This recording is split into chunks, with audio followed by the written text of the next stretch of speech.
Once, I was caught in a sudden downpour without an umbrella.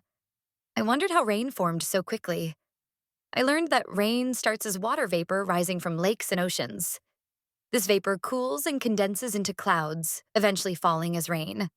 By understanding this cycle, I started carrying a small umbrella, anticipating rain when clouds gathered. This habit saved me from many unexpected showers. Embracing nature's patterns can prepare us for life's surprises. Next time you see clouds, think of the journey of water and be ready. Stay dry and enjoy the rain's beauty.